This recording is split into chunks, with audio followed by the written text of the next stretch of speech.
अस्सलामुअलैकुम वरहमतुल्लाहि वबरकातुहू। MB news 55 के साथ मैं हूं इफ्तिखार हुसैन। दोस्तों, जैसे कल पूरी दुनिया के लिए एक खुशखबरी आई थी कि आबनाए हुर्मत खुल गया। आज वो आबनाए हुर्मत दोबारा फिर से बंद हो गया। उसके बंद होने की मेन वजूहात क्या हैं? उस अबनाए हुर्मत की बंद होने की मेन जो वजूहात है वो ये है कि वो अमेरिका है, और अमेरिका के पीछे भी इसराइल है। डोनाल्ड ट्रंप चाहता है कि ये मुज़ाकरात हो जाएं और कामयाब भी हो जाएं, और मेरी जीत जो है वो भी दुनिया को पता चल जाए कि जी मैं जीत चुका हूं। देखो, वो दो बातें तो नहीं हो सकती, बात तो एक ही होगी। जब पूरी दुनिया को ये इल्म हो चुका है कि अमेरिका साहब ये जंग हार चुके हैं, अब अमेरिका वो अपनी लूटी हुई इज्जत को वापस बचाने के लिए एक से एक हरबा खेल रहा है। इधर ईरान के साथ मुज़ाकरात भी कर रहा है, उधर से अपने शिप भी ईरान के करीब कर रहा है। W. बुश, इब्राहिम लिंकन और एक और 3 शिप ये जो है बिल्कुल ईरान के करीब ला चुका है, और फिर छोटे वारशिप जो हैं इसके वो भी यहां करीब ला चुका है। एक तरफ अमेरिका कहता है कि मैं मुज़ाकरात करना चाहता हूं, और दूसरी तरफ जो है ये जंग की हिकमत अमली जो अपना रहा है, ये दोगलापन कर रहा है। क्योंकि अमेरिका को ये हो रहा है कि पूरी दुनिया के अंदर इस वक्त डोनाल्ड ट्रंप की जो इज्जत है वो इस समझो कि ना होने के बराबर रह गई है। जो अमेरिका का दबदबा, अमेरिका का रोब, अमेरिका को दुनिया सुपर पावर कहती थी, अमेरिका के आगे कोई मुल्क बोलता नहीं था, ये तमाम मुल्क ईरान को दुआएं दे कि जिसने अमेरिका को इस तरह जलील किया है कि आज दुनिया के छोटे छोटे मुल्क भी अमेरिका को खुलेआम तड़ी लगा रहे हैं और खुलेआम उसको कह रहे हैं कि हम ये ऐसा नहीं ऐसा करेंगे। तो अमेरिका चाहता है कि जो मेरा एक दुनिया पे दबदबा था, मैं जो पूरी दुनिया का चौधरी था, मैं दोबारा बन जाऊं। तो वो दोबारा अब बन नहीं सकता, क्योंकि अमेरिका ने कहा कि जी आप अबनाए हुर्मत खोल दो, हमारी सारी डील हो गई है, सब कुछ हो गया है। ईरान ने खोल दिया। आर्मी चीफ साहब हमारे गए हुए थे, आर्मी चीफ साहब ने बातचीत करवाई, सब कुछ हो गया। अमेरिका अपनी नाकाबंदी खत्म नहीं कर रहा, ईरान को कह रहा है कि आप अबनाए हुर्मत खोल दो, और ईरान से जो जहाज जा रहे हैं उनको अमेरिका कह रहा है वापस जाओ। तो अमेरिका बहादुर, ऐसा नहीं हो सकता कि आप बदमाशी कर सको, क्योंकि वो आपके बदमाशी के टाइम चले गए हैं। और दूसरी बात यह है कि अब डोनाल्ड ट्रंप जो है वो मुज़ाकरात चाहता है, लेकिन वो यहूदी लॉबी जो है वो उसको मुज़ाकरात करने नहीं दे रही। जब ये सारी बातें तय हो चुकी थी, सब कुछ तय हो चुका था, और डोनाल्ड ट्रंप एकदम पलटा क्यों मारा?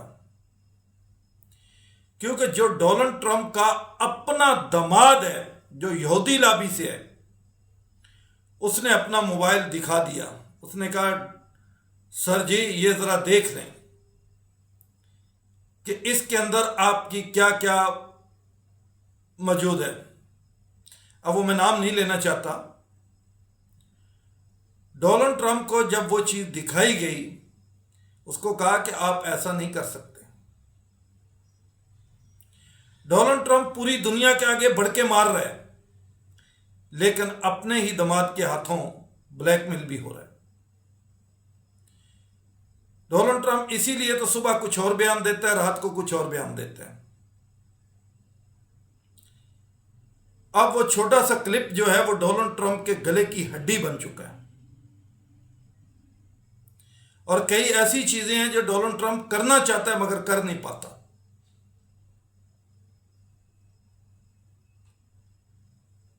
और दूसरे नंबर पे अगर अमेरिका चाहे कि जी ईरान जो है वो यूरेनियम जो है वो हमारे हवाले कर दे, तो वो हो नहीं सकता। ईरान ने साफ इनकार कर दिया है कि ये कभी नहीं होगा, ना ये हवाले करेंगे, ना अपनी ज़मीन का एक टुकड़ा हवाले करेंगे, ऐसा हो ही नहीं सकता। और हम किसी और मुल्क के हवाले भी नहीं करेंगे, अपने मुल्क में रखेंगे। ईरान ने लुबनान वाली शर्त थी, वो अमेरिका मान गया, घुटने टेक गया, और जितनी शर्तें थी सब पे घुटने टेक गया। इस पे भी घुटने टेक दिए वो थे। ये तो वही वाली बात है कि ट्रंप साहब अपनी इज्जत बचा रहे हैं और कुछ नहीं है, और वो बचेगी नहीं।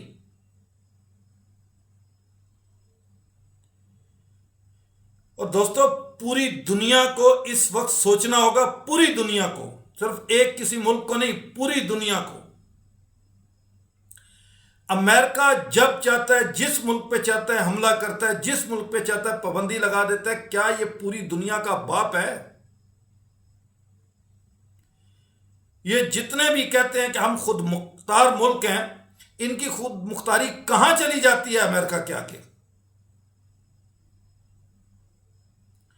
जो अपने आप को बहुत बड़ा मुल्क कहते हैं, हम 1.5 अरब की आबादी है, मैं उनसे भी पूछता हूं कि आपकी खुद मुख्तारी कहां चली जाती है? एक फोन करता है ट्रंप, इधर से तेल लेना है, इधर से नहीं लेना। जी सर, ऐसे ही होगा। दुनिया का हर मुल्क ऐसा ही है। यह मैंने इसलिए उस मुल्क की मिसाल दी है कि वो सबसे बड़ा अपने आप को वो शो करता है कि सबसे बड़ा मैं हूं, तो वो सबसे बड़े की ये हाल है। अब दुनिया को सोचना होगा, इस जंगल से निकलना होगा अमेरिका के। इसमें चाइना को अपना रोल प्ले करना चाहिए। चाइना इस वक्त रोल प्ले कर सकता है। चाइना, पाकिस्तान, तुर्की, सऊदीया, ईरान, कतर, रूस, इन तमाम ममालिकों को चाहिए कि ये ऐसा मौका है, इस मौके पे इकट्ठे हो जाओ। अगर पूरी दुनिया को आजाद कराना है और पूरी दुनिया के अंदर आजादी चाहते हो, तो इन मुल्कों को इकट्ठा होना पड़ेगा। नहीं तो ये अमेरिका सारी जिंदगी इसी तरह मुल्कों को गुलाम बनाता रहेगा।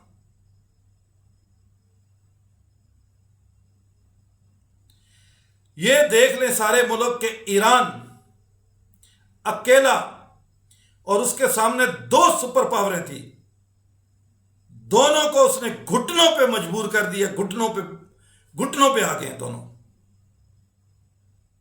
जो अपने आप को दुनिया के अंदर एक हाउ बनाया हुआ था, और सबसे बड़ा उसको हाउ कौन बनाते हैं? अमेरिका इतना हाउ है नहीं जितना उसको बनाया जाता है। असल में वो अपना पैसा लगाता है, और उस पैसे की खातिर बहुत सारे चैनलों पे लोग बैठ के उसको हाउ बनाते हैं। और ये पूरी दुनिया का है, सिर्फ एक मुल्क का नहीं, पूरी दुनिया के जो चैनल में बैठे हुए साफी और एंकर हैं, बहुत सारे ऐसे हैं जो अमेरिका उनको बाकायदा लॉन्च करता है कि आपने ये चीजें करनी है, और वो करते हैं। और पूरी दुनिया के ज़हन में ये बिठाया जाता है कि जी अमेरिका सबसे बड़ी सुपर पावर है। आज पूरी दुनिया ने देख लिया अमेरिका कितनी बड़ी सुपर पावर है। ईरान ने इसको बीच चुराए नंगा कर दिया कि ये सुपर पावर क्या चीज है। और अल्हम्दुलिल्लाह दुनिया के अंदर बड़े बड़े ममालिक हैं, उनके पास सब कुछ है, और काहे का अमेरिका कर रहे हो? अब इस अमेरिका को अब सबक सिखाने के दिन आ चुके हैं। चाइना अगर जरा से भी हिम्मत करे, जरा सी भी हिम्मत करे, चाइना, पाकिस्तान, रूस, तुर्की, सऊदीया, कतर और जितने ममालिक हैं इस्लामी ममालिक, ये सारे मिल के खड़े हो जाएं, आप यकीन करो कि 1 हफ्ते के अंदर अंदर जिस जगह पे बोलोगे अमेरिका को सहन कर, वो सहन करेगा। ये हमारे तमाम मुल्कों की कमजोरियां हैं, और हमारे मुल्कों की कमजोरियों का वो नजायज फायदा उठा रहे हैं। और तमाम मुल्कों को चाहिए मिल के आपस में एक दूसरे को मजबूत करो। आज अगर पाकिस्तान इस पोजीशन में होता कि उसको किसी से कर्ज ना लेना होता, उसके माली वसाइल इतने होते जैसे हमारे अरब के हैं, तो आप यकीन करो कि अमेरिका एक बात कहने पे वहीं रुक जाता। अल्हम्दुलिल्लाह पाकिस्तान की जो फौजी ताकत है वो इतनी है कि दुनिया का कोई भी मुल्क उसका सामना नहीं कर सकता। आज जो पाकिस्तान पे उल्टी सीधी बातें करते हैं, उल्टे सीधे मतलब है इल्जाम लगाते हैं, उनको सोचना चाहिए। ईरानी अवाम की सबसे बड़ी जो जीत थी वो इसलिए थी कि पूरी कौम एक खड़ी थी, एक हो गई थी। और जिस मुल्क में कौम एक हो जाए उस मुल्क को दुनिया की कोई ताकत नहीं शिकस्त दे सकती। जितने भी गैर मुस्लिम हैं वो भरोसा करते हैं असले पे, मगर तारीख उठा के देख लो, गैर मुस्लिम ने हमेशा असले पे भरोसा किया है। तादाद भी ज्यादा, असला भी ज्यादा। मुसलमान जो है वो कम भी थे, असला भी कम था, लेकिन फिर भी गैर मुस्लिमों को शिकस्त हुई। क्यों? वो इसलिए कि मुसलमानों के अंदर जो जज्बा ईमानी है ना, इसको दुनिया की कोई ताकत नहीं हरा सकती। आज पूरी दुनिया से मैं ये कहता हूं कि जिस मुल्क को भी कोई शक है वो किसी भी इस्लामी मुल्क के साथ पंगा लेके देख ले। वो इस्लामी मुल्क जिसके अंदर ईमान सीने में जिंदा है, जो नबी करीम सल्लल्लाहु अलैहि वसल्लम का अपने आप को गुलाम कहता हो, अल्लाह और अल्लाह के रसूल की मोहब्बत हो उसके दिल में, और अल्लाह और अल्लाह के रसूल से डरने वाला हो, तो यकीन करो दुनिया की कोई ताकत उसे शिकस्त नहीं दे सकती।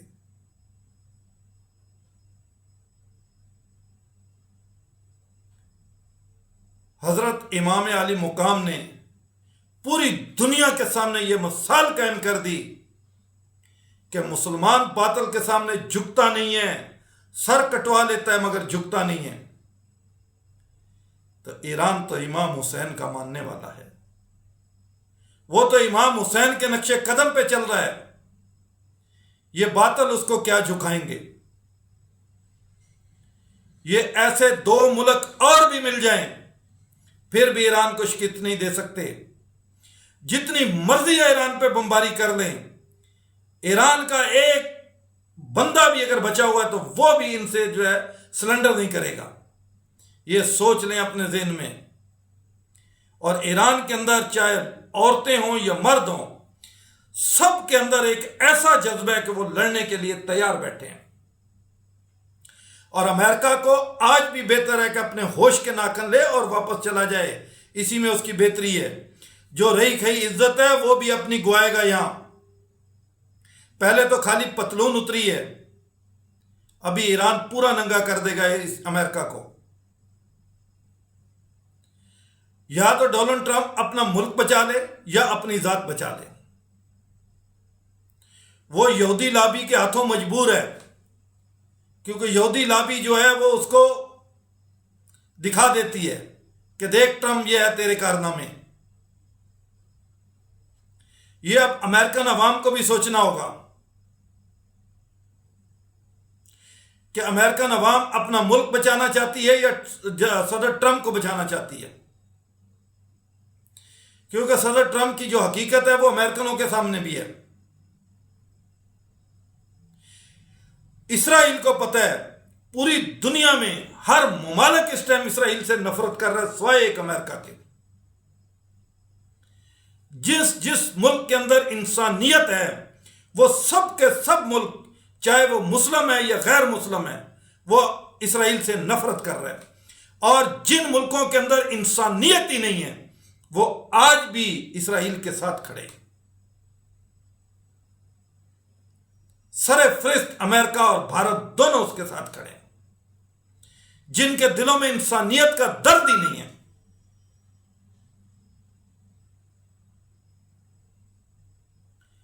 इंसान आबादी के लिहाज से बड़ा नहीं होता, कद के लिहाज से बड़ा नहीं होता, अपने किरदार के लिहाज से बड़ा होता है। अमेरिका और इंडिया का किरदार पूरी दुनिया देख रही है कि फलस्तीन के अंदर बेगुनाह बच्चों को, औरतों को, मर्दों को कत्ल किया गया, शहीद किया गया, मगर इन दो मुल्कों ने कभी मुज़ाहमत नहीं की। अल्लाह ताला के यहां हर इंसान को असाब देना पड़ेगा। इन लोगों ने वहां जो जुल्म किए हैं, जिसके अंदर अमेरिका इन्वॉल्व था, अमेरिका उसमें शामिल था, अमेरिका अपना असला दे रहा था, उन बेगुनाह मुसलमानों को मारने के लिए अमेरिका अपना असला दे रहा था। और अमेरिका को भी तो उसका हिसाब देना है ना। और ये मैं आज वाज़ेह और क्लियर अल्फाज में कह रहा हूं, अमेरिका ने अगर जंग की तरफ गया तो अमेरिका का इतना बड़ा नुकसान होगा, अमेरिका सोच भी नहीं सकता। और अमेरिका ने जिंदगी में कभी ऐसा सोचा ही नहीं होगा कि मेरे साथ ऐसा भी होगा। ये जंग जो है दोस्तों किसी के मुफाद में नहीं है। हम आज भी कहते हैं हम जंग के हक में नहीं है, हम कहते हैं कि जंग बंद होनी चाहिए, क्योंकि पूरी दुनिया, पूरी इंसानियत को तकलीफ हो रही है जंग से। किसी एक या दो मुल्क को नहीं, दुनिया के हर मुल्क को इस जंग से तकलीफ है। और अगर यह जंग लग गई तो दुनिया के अंदर जो महंगाई का तूफान आएगा, जो ऑयल और पेट्रोल, डीजल, गैस, इसका जो बुरहान पैदा होगा, उसको दुनिया कंट्रोल नहीं कर पाएगी और बड़े बड़े मुल्क बैठ जाएंगे। और अमेरिका इंशाल्लाह वैसे भी बैठने वाला है, क्योंकि ईरान ने ऐलान किया हुआ है कि मेरे यहां से जो भी तेल खरीदा जाएगा डॉलर में नहीं, चाइनीज करेंसी के अंदर। और रूस भी इस चीज पे अमल कर रहा है कि मेरे यहां से भी तेल खरीदा जाए तो चाइनीज करेंसी के अंदर खरीदा जाए। ऐसे ही 10 से 12 मुल्क और जो तेल और गैस बेचते हैं वो भी ऐलान कर दें कि हमारे मुल्क से जो भी खरीदा जाएगा चाइनीज करेंसी में खरीदा जाएगा या हमारे मुल्क की करेंसी में खरीदा जाएगा, यहां डॉलर नहीं चलेगा। तो फिर अमेरिका की इकानमी देखो कि कैसे जमीन पे आती है और इनकी बदमाशियां कैसे निकलती हैं। आज इन तमाम मुल्कों के पास मौका है और ये चाहें, अगर ये सच्चे दिल से चाहें तो ये यकीन करो अमेरिका को एक हफ्ते के अंदर अंदर इतना नीचे कर सकते हैं कि अमेरिका सोच भी नहीं सकता। बंद कर दो, कह दो कि भाई नहीं, अमेरिकन डॉलर नहीं चलेगा। यहां अगर चलेगी तो या तो हमारे मुल्क की करेंसी चलेगी या चाइना की करेंसी चलेगी। तो ये जो डॉलर की ऊंची उड़ान है ना, ये खुद जमीन पे होगी। और जो अमेरिका दुनिया में चौधरी बना हुआ है ना, इसकी चुदराहट बिल्कुल खत्म, जीरो हो जाएगी। आधे से ज्यादा तो वैसे ही ईरान ने इसकी चुदराहट जो है वो खत्म कर दी है। अब वो जो कहते हैं ना कि बहुत हाई क्लास और एक मिडिल क्लास और एक लो क्लास, ये अभी अमेरिका जो है मिडिल क्लास पे आ चुका है। और अगर दोबारा जंग हुई तो ये बिल्कुल जो लो क्लास है उस पर पहुंच जाएगा।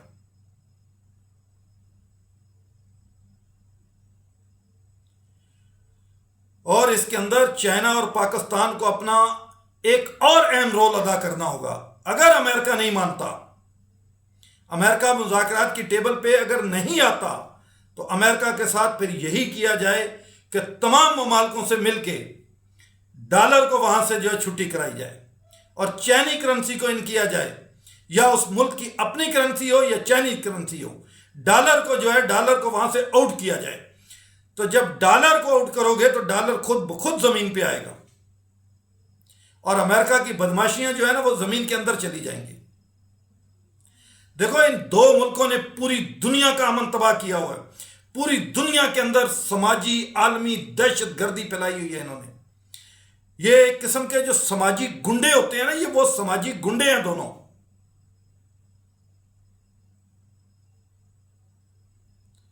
और भाई अगर नेतन्याहू के आगे को मजबूरियां हैं तो वो ट्रंप की हैं, पूरी दुनिया की तो नहीं है। पूरी दुनिया के जो और यूरोप ममालिक हैं उनको सोचना चाहिए, सबको सोचना चाहिए कि यार हमारी तो मजबूरियां नहीं है, हम तो उसके आगे ब्लैकमेल नहीं है। ये तमाम मुल्कों को एक दफा इकट्ठा होना होगा। और आज अगर ये तमाम मुल्क इकट्ठे हो जाते हैं, जैसे 65 ममालिक के वजीर खारजा ने इसराइल के खिलाफ जो है मुज़ाहमती करारदाद पेश की है और उन्होंने ये फैसला किया कि इससे नफरत की जाए। अगर ऐसे ही तमाम मुल्क मिलके बरतानिया को भी चाहिए कि अपना किरदार अदा करे। कब तक बरतानिया ने दुनिया के ऊपर, बरतानिया ने भी बहुत बड़े बड़े जुल्म किए, कम नहीं किए, और आज भी उसको चाहिए कि होश के नाखन ले ले और वो भी सही रास्ते पे आ जाए। बहुत तबाही उसने भी दुनिया में की थी और बहुत बेगुनाहों को कत्ल करवाया था बरतानिया ने भी। इंडिया पाकिस्तान के अंदर ही देख लो, जब इंडिया एक था, पाकिस्तान पूरा हिंद था, ये पाकिस्तान अलग नहीं था, तो उस टाइम कितनी कत्लो गारत करवाई थी इस बरतानिया ने। तो ये जितने भी अंग्रेज हैं ना, ये जितने भी गैर मुस्लिम हैं, ये मेरे नबी करीम सल्लल्लाहु अलैहि वसल्लम ने ऐसे हदीस नहीं बयान की थी। उन्होंने इसीलिए कहा था कि यहूद और नसारा कभी तुम्हारे दोस्त नहीं हो सकते। तो यार, जो नबी का फरमान है वो तो करोड़ों नहीं अरबों फीसद सच होता है। तो आज भी अगर मुसलमान मुल्क ये समझे कि ये यहूद और नसारा हमारे दोस्त हो सकते हैं, तो उनकी बहुत बड़ी गलत फहमी है और उन्होंने अपने आप को बहुत बड़ी गलत फहमी में रखा हुआ है। अमेरिका हो या दुनिया का कोई भी मुल्क हो, यहूद और नसारा, आप उससे अपने तल्लुकात रखो, मगर उसको दोस्त ना कभी समझो। ये ईसाई और यहूदी कभी तुम्हारा दोस्त नहीं हो सकता। ईसाई हो गया, यहूदी हो गया, हिंदू हो गया, ये कभी तुम्हारा दोस्त नहीं है।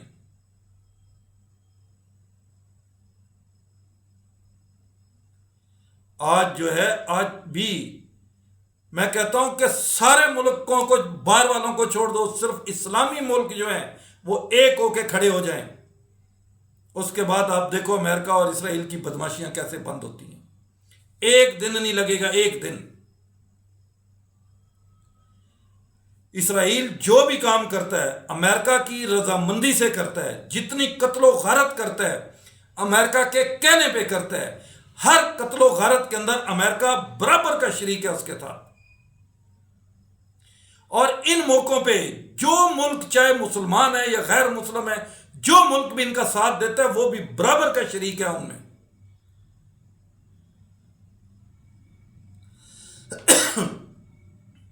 पाकिस्तान ने इतनी मेहनत की है, अब दुनिया के दूसरे मुमालिकों को भी चाहिए कि तुम्हारा भी फर्ज बनता है कि तुम भी इंसानियत के लिए खड़े हो जाओ। इंसानियत के लिए तुम भी कुछ ना कुछ कर लो। क्या तुम सारे डरते रहोगे? कब तक अमेरिका से डरते रहोगे?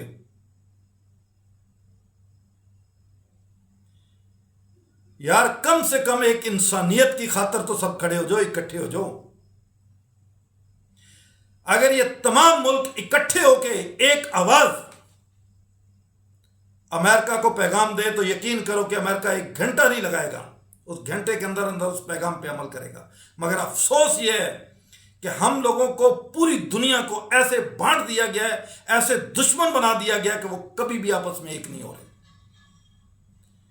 इसलिए मैं बार बार जनरल साहब से पहले भी अपील की और आज दोबारा सैयद आसम मुनीर साहब से अपील करता हूं कि आप जितनी कोशिश इसमें आपने की है, इसका कोई मतलब है, किसी किस्म का कोई किसी को शक नहीं है। आपने जितनी मेहनत की है, शायद ही कोई इंसान इतनी और मेहनत करे। मियां शहबाज शरीफ साहब और सैयद आसम मुनीर साहब ने इंतहा मेहनत की है इसमें और पूरी अपनी कोशिश की है कि यार ये दुनिया जो है कत्लो गारत से बच जाए। सबको समझाया है।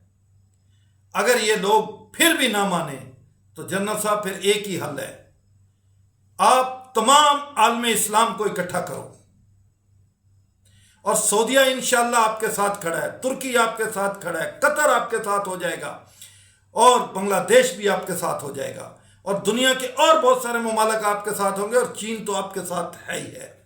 चीन तो हर हाल में पाकिस्तान के साथ खड़ा है, चाहे धूप हो या बारिश हो या छांव हो, चीन आपके साथ है। तो फिर आप जो है ना, एक ईरान को अपने साथ मिलाओ, फिर अमेरिका को वो सबक सिखाओ जो शायद अमेरिका ने पहले ना सीखा है ना पढ़ा है। क्योंकि जब तक ये समाजी गुंडा इसराइल वजूद में है, तब तक दुनिया में अमन नहीं आ सकता। बस एक ही काम है, इसराइल को इस सफा हस्ती से मिटा दो, पूरी दुनिया में अमन खुद ब खुद हो जाएगा। किसी से मुज़ाकरात करने की जरूरत नहीं पड़ेगी, पूरी दुनिया में अमन और सुकून हो जाएगा। तमाम दुनिया से मैं कहता हूं, पूरी दुनिया से अपील करता हूं कि यार एक दहशतगर्द है पूरी दुनिया में, एक आलमी और समाजी गुंडा है, क्या पूरी दुनिया उसका सत्यानाश नहीं कर सकती? आर्मी चीफ साहब, एक अपना इस्लामी ब्लॉक बनाओ, एक इस्लामी नीटो बनाओ और ईरान उसमें शामिल हो कि जी हमारे इस्लामी मुल्क किसी एक पे हमला हुआ तो सब पे हमला माना जाएगा, और अगर ये गलती करे तो फिर इसको सफा हस्ती से मिटा दो ताकि पूरी दुनिया में सुकून हो जाए।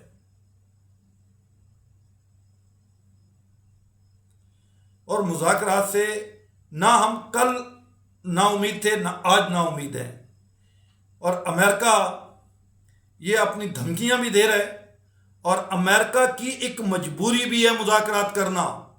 अमेरिका अगर मुज़ाकरात नहीं करेगा तो अमेरिका भी जो है खैर से नहीं रहेगा। और अमेरिका जो ये धमकी दे रहा है ना कि एटम बम वाली, तो अमेरिका याद रखे अमेरिका के अंदर भी एटम बम गिरेंगे। उस वक्त अमेरिका को होश आएगी जब अमेरिका के अंदर एटम बम गिरेंगे। ये जंग अब अगर लगी तो ये अमेरिका के घर के अंदर भी जंग लगेगी। अब ये सिर्फ यहां तक नहीं रहेगी, ये अमेरिकन अवाम को चाहिए, इस मेंटल सदर को जो 1 घंटे में 10 से 12 बार झूठ बोलता है, इसको हटाओ। अगर अमेरिका अमन चाहता है तो इसको पागलखाने में जमा कराओ, अमेरिका के अंदर भी अमन हो जाएगा। और पूरी दुनिया में अगर किसी ने अमन करना है तो इसराइल को मिटा दो, पूरी दुनिया में अमन हो जाएगा। कुछ भी नहीं करो, सिर्फ एक इसराइल को जो है मिटा दो, पूरी दुनिया में अमन और सुकून हो जाएगा। और जो मां और बाप बने हुए हैं ना, इनकी भी आंखें खुल जाएंगी, दिन के अंदर इनको तारे नजर आ जाएंगे जिस दिन इसराइल खत्म हो जाएगा। बहुत सारे मुल्कों को अपनी मां के लिए नया अब्बाजी लाना पड़ता है। वो कहते हैं जो हजारों साल से हमारा अब्बा था उसको तो खत्म करो, नए अब्बे को लेके आओ मां के लिए। तो ऐसे भी मुल्क हैं, वो मुल्क क्या करेंगे? वो मुल्क कुछ नहीं कर सकते। वो मुल्क खाली तमाशा देख सकते हैं या ताली बजा सकते हैं, और कुछ नहीं है उनके पास। और या टीवियों पे बैठ के उनके एंकर झूठ बोल सकते हैं।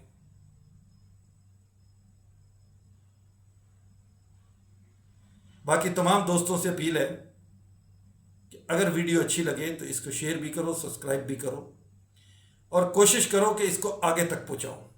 और अल्लाह ताला से दुआ है कि अल्लाह ताला तमाम सुनने वाले दोस्तों को, देखने वाले दोस्तों को अल्लाह ताला अपने हिफ्ज़-ओ-मान में रखे। और हमें तमाम दोस्तों से अपील है कि दुआ करो अल्लाह ताला जैसे ईरान की पहले अल्लाह पाक ने मदद की, आगे भी अल्लाह ताला इसी तरह ईरान की मदद करे और इसी तरह इन दोनों सुपर पावरों को ज़मीन बोसा करे जैसे पहले हो चुके हैं। और इंशाअल्लाह अमेरिका जो मर्जी कर ले, फतह इंशाअल्लाह ईरान की है। पहले भी ईरान की हुई है, आगे भी ईरान की फतह होगी इंशाअल्लाह। एक मुसलमान मुल्क की फतह होगी, इन यहूद व नसारा को शिकस्त